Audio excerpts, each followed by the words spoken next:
I'm glad to be here today in person. It's so exciting. I know you're going to hear that a lot, but it's been a long time. I am Lauren Holloway, as you just heard, and I have been with PCI DSS pretty much since the beginning. I don't know if you've heard, but we did publish a new version in March of this year. This is a culmination of a multiple-year effort, and we're so excited about it.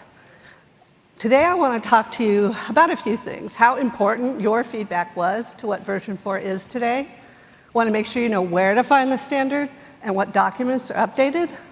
And I'm going to cover some of the new and updated guidance and some of the most significant changes. Now, I can't include everything because I only have a few minutes, and, well, the standard is close to 350 pages. So I am hoping I can give you something different than what you may have heard if you've listened to some of our other presentations on version 4. And by the end of my session, I'm hoping you've identified at least a few areas that you would like to go and read up more about in the standard. The standard is full of good information, even for those of you who may complete a self-assessment questionnaire. So let's first start with an overview of the sessions that we're going to have in this community meeting. So these are all PCI DSS version 4 sessions for you. My session, and then following that, we have a quick fire round that'll answer some of your top 10 questions. And then tomorrow, Emma will be embracing the journey to PCI DSS, giving you some tips for transitioning. And then we're going to have a reporting section to tell you what's new with the reporting. And lastly, tomorrow we'll have a panel that's moderated by me and includes other PCI staff as well on the customized approach, which people may be interested in. And if you're wondering where those documents are located, so in our document library, there is PCI DSS, and there is a drop-down menu. You can pick version 4, or you can pick version 3.2.1. So whichever one you're interested in, you can access it via that drop-down menu. We also have a summary of changes document that has a lot of good information in it. I'm going to talk more about that in just a minute. We've also published the report on compliance template, self-assessment questionnaires, ROC attestation of compliance, ROC FAQ, and we have published a prioritized approach, and just this last week, the quick reference guide. The summary of changes is a great source of information that I encourage you all to read.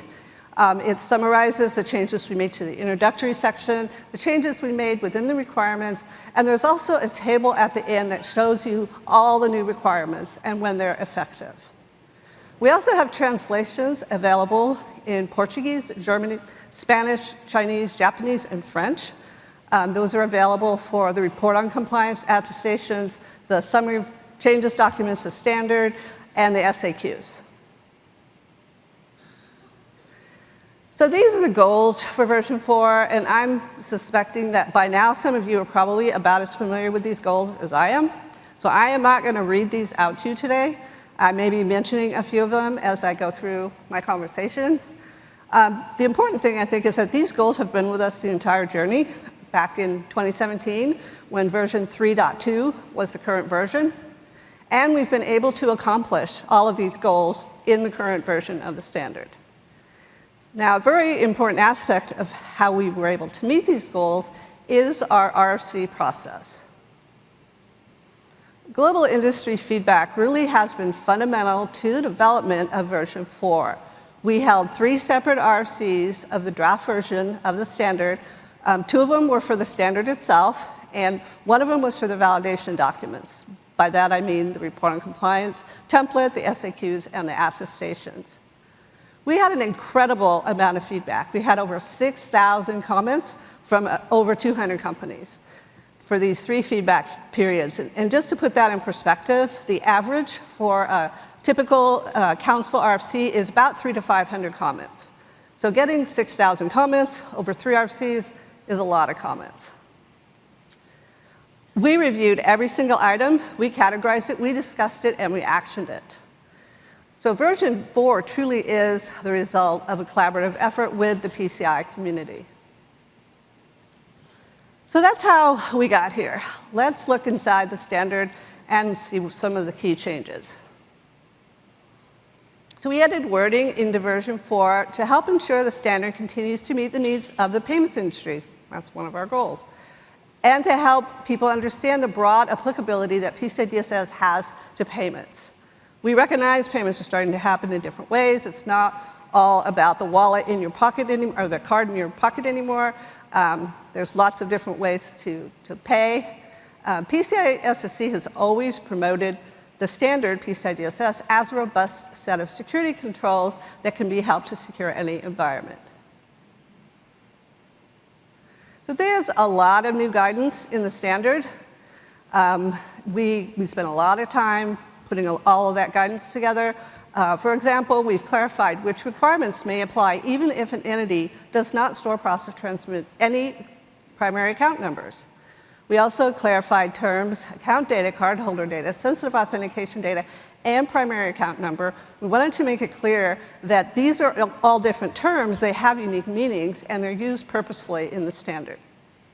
We clarified the definition of the cardholder data environment, and we have lots more guidance on third parties. Really, there's a lot more, so I encourage you to go read it.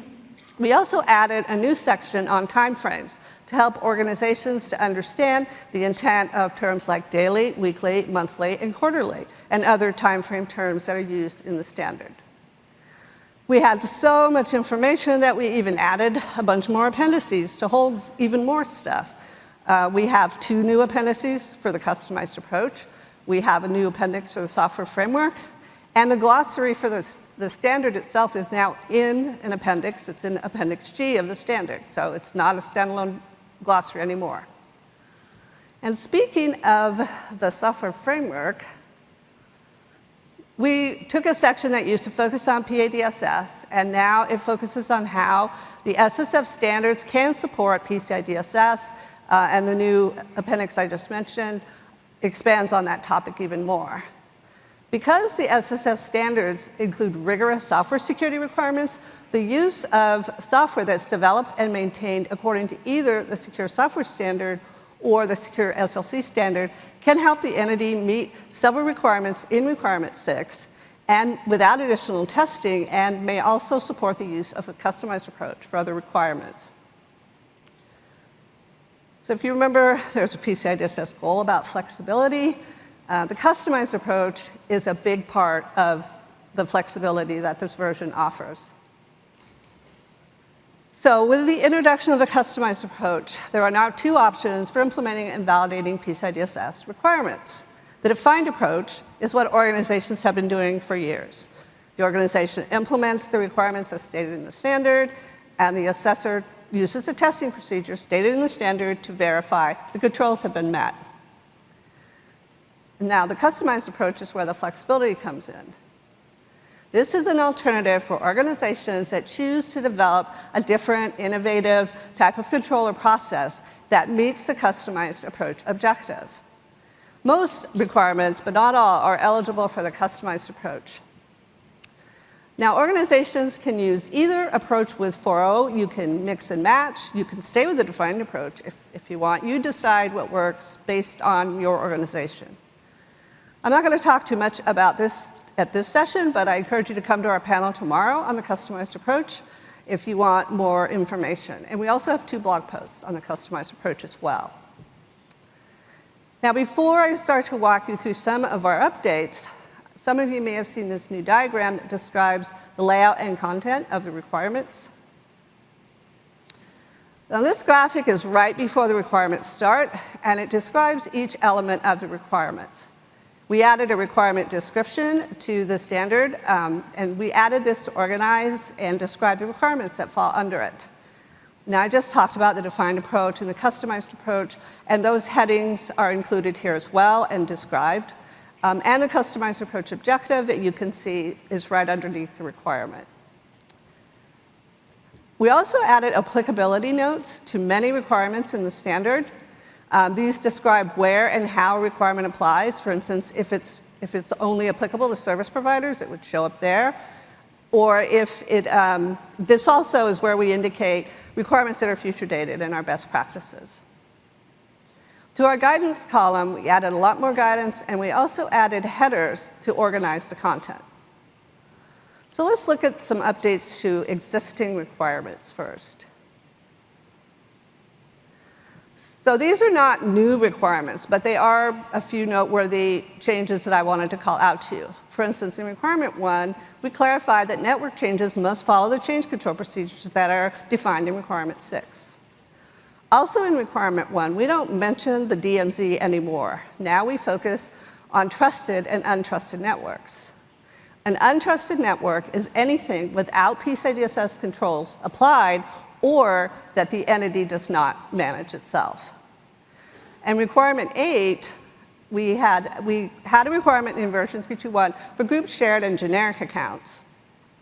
And we added flexibility now because requirement 3.2.1 said you can't use those, standard version 3.2.1 said you can't use group shared or generic accounts. But in version 4, we do allow you to use those accounts as long as they meet certain specific criteria that are called out in the standard. In requirement 3, we clarified bin ranges for masking to align with FAQ 1091 for truncation, which is first bin and last 4. And Emma is giving a session tomorrow on bin ranges, so I encourage you to come to that if you have interest in that topic. And in requirement 12, we eliminated the requirement for an organizational-wide risk assessment, and we replaced these with targeted risk analyses. And I'll explain more about those in a bit. We do get lots of questions about our password requirements.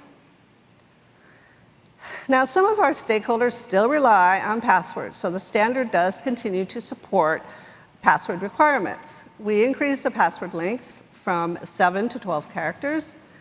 7 characters are no longer sufficient, we were told, based on modern computing power. So this is a future dated requirement, so it's not required to have 12 characters until 31st of March 2025. But organizations still need to meet the original requirement, which is 7 characters, until that new length is effective. Also, the requirement to change passwords every 90 days does remain in the standard if passwords or passphrases are the only authentication factor used. So think of any single factor authentication scenario. However, we did add more flexibility to this requirement for organizations that use dynamic analysis to make real-time decisions about access, if you think zero trust implementations. For those types of implementations, the passwords don't have to change. Now, this is just another option for meeting the password requirement, so it's not a future dated requirement. So how about some more info on some of the other new requirements? More info about the new requirements. Those were existing ones. So there are lots of new requirements in the standard. We wanted to ensure the standard continues to meet security needs of the payments industry. So there are 53 requirements that apply to all entities. A couple examples, there's 2 new requirements. If sensitive authentication data is stored prior to authorization, the sensitive authentication data has to be encrypted, and also it has to be included in the data retention and disposal policies. There's a new requirement for keyed cryptographic hashes if hashes are used to render PAN unreadable. And there's also a requirement to perform authenticated scanning for internal vulnerability scans. There's also an additional 11 requirements for new service providers, including that any sensitive authentication data stored by issuers or those supporting issuing services, that sensitive authentication data also has to be encrypted. And that multi-tenant service providers must provide support to their customers for external penetration testing. So there's a total of 64 new requirements in the standard. Most of these requirements do have an extended implementation date. Before they become effective, they're identified in the standard as best practices until the 31st of March, 2025. However, 13 of those requirements have no future date. They are effective immediately for all version 4 assessments. That includes roles and responsibilities requirements that we added to 2 through 11. That's a documentation requirement. Most people already have roles and responsibilities defined, so it should be easy to implement before a version 4.0 assessment. We also have a new requirement to document and confirm PCI DSS scope at least once every 12 months. This has always been an informal requirement. I don't know how you could do an assessment if you don't know what your scope is. Now it's a formal requirement. And a new requirement for third-party service providers to support their customers' requests to provide PCI DSS compliance status information, and also information about which PCI DSS requirements those third parties are responsible for. It's always been required for customers to get that from their third parties. Well, now it's required for the third parties to actually provide it to their customers. So where do you think you can find details about these new requirements and when they're effective? I told you this early on, so you should know. If you guessed the summary of changes document, you're right. That's where it is. So details about these new requirements are in the summary of changes document. There's a table at the end, has all the requirements spelled out there. So I encourage you to download and review the summary of changes document. I think there'll be a lot of good information in there for you.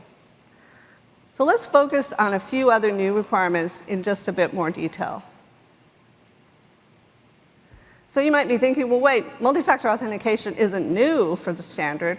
Well, there are two current multi-factor authentication requirements, one for remote access from outside the entity's network and one for all administrative access into the CDE. Now, the new requirement, which is effective the 31st of March, 2025, is for MFA for all access into the cardholder data environment. This will replace the existing requirement for MFA for all administrative access once it becomes effective. We also added lots of new guidance into these requirements to explain where and how to implement multi-factor authentication. And there's also a new requirement for proper implementation of MFA systems. So we added two new phishing requirements. As you know, phishing is all about targeting people to perform an activity that benefits the attacker. Click on a link that gives them access or provides them information. We took a two-pronged approach to address these phishing attacks, and they both focus on people. The first one is a technical requirement that there are processes and automated mechanisms to detect and protect personnel from phishing. And the second is for security awareness training that includes phishing and social engineering. And it's important to point out these are two separate requirements, and meeting one does not satisfy the other one.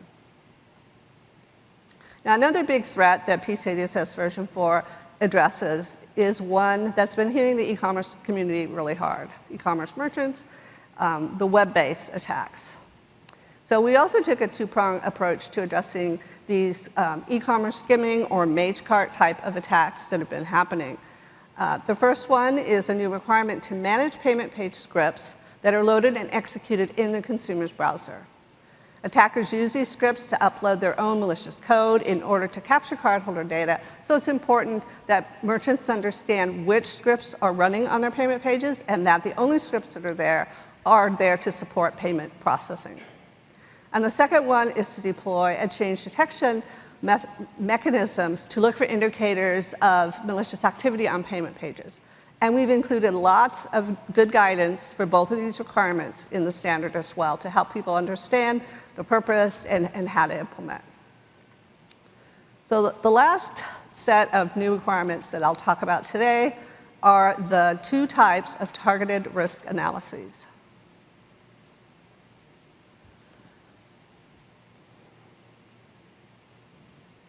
My notes are not lined up, so I'll just wing it. So the first type of targeted risk analyses are for those requirements that provide flexibility about how frequently you perform an activity. This allows organizations the flexibility to establish the frequencies that work best for their business. There are 9 new requirements that specify that a documented targeted risk analysis be completed to define a frequency.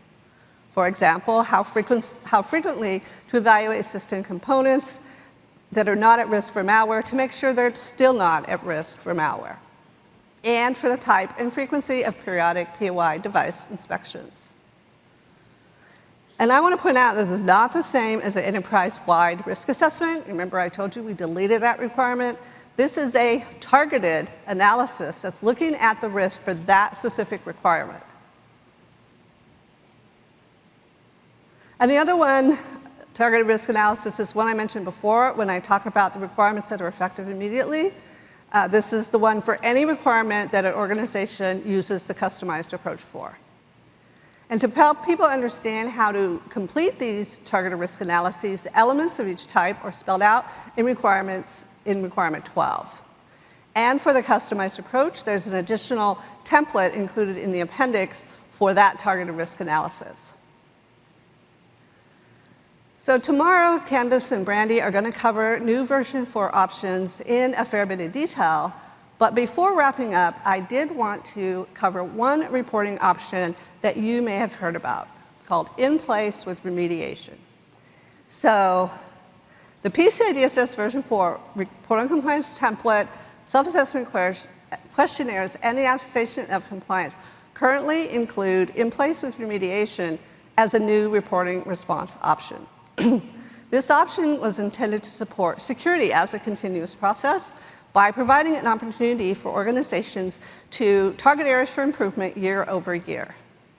Since the March 2022 release of these documents, we've received a lot of feedback about In Place with Remediation from our Board of Advisors and from our Global Executive Assessor Roundtable. They've expressed concerns about the best way to incorporate this process into an assessment without it impacting reporting. So we listened and we took a step back, and now we're reviewing the best ways to document this reporting option. I do want to point out we did receive positive feedback about this option as well, that there is a value to have this information, to be able to use it to report to your executives and work with leadership on making corrections. And it also addresses a long-term gap in reporting that the assessors have identified. But the concerns are if this is reported in a public or shared document, like an attestation, how will people receive it and what are they expected to do with the information? So we are looking at ways to retain the value of this reporting in a separate summary worksheet. So based on all the discussions, we do believe this idea has merit, and we do want to retain its value. So, we do want to support the goal of In Place with Remediation, which is to encourage security as a continuous process. So we think the value can be retained by separating the information about gaps and improvements needed from the formal reporting documents. And we're also looking at updating the In Place with Remediation terminology to reflect its focus on areas needing improvement. We're planning to provide updated guidance, additional guidance out to the community so everybody understands the expectations and how to read it and interpret it. And we're also going to be updating the QSA program guide so QSAs are very clear on our expectations about the use of this feature. We are planning to have these updates ready either in Q4 of this year or early Q1 next year. So just a quick review of the timeline slide and where we are. Version 3.2.1 will remain active for 2 years from the point version 4 was released, which means version 3.2.1 will retire on the 31st of March 2024, so about a year and a half. And I've mentioned many of the new requirements in version 4 are best practices until 31st of March 2025. And up until that date, organizations that are ready can be assessed to those new requirements, but they don't need to include them if they're not ready. But once that March 2025 effective date is reached, all the requirements must be fully considered during a PCI DSS assessment. Emma Sutcliffe is going to have a session tomorrow about transitioning to version 4, so I encourage you to listen to what she's going to tell us about that. Also, a reminder that all our version 4 resources are in our version 4 resource hub, which is located on our blog post. So you can go find all of these resources, videos, all sorts of good information that we've put out about it. And I encourage you to join Mark and Lindsay and Elizabeth tomorrow for a discussion about various PCI DSS resources and engagement opportunities. So 6,000 comments. I'm really blown away by your providing us with 6,000 comments. I'm also blown away by the fact that I reviewed every one of those comments. That's pretty amazing.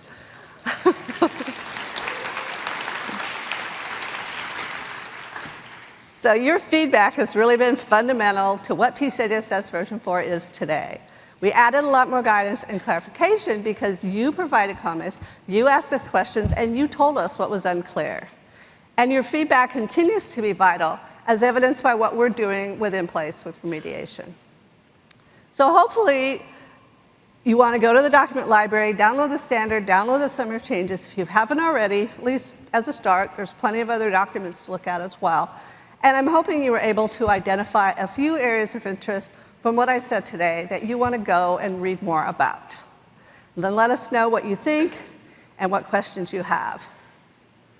So I'll be here all week in various locations. So if you have any questions, just ask me, come to our office hours, find me on the floor, leave me a message in the office. I'm available. Next up, we have a quick fire round to answer your top 10 questions. And I think this session will be a lot of fun. So I thank you for your time and attention. And now I'll turn it back to Sharon.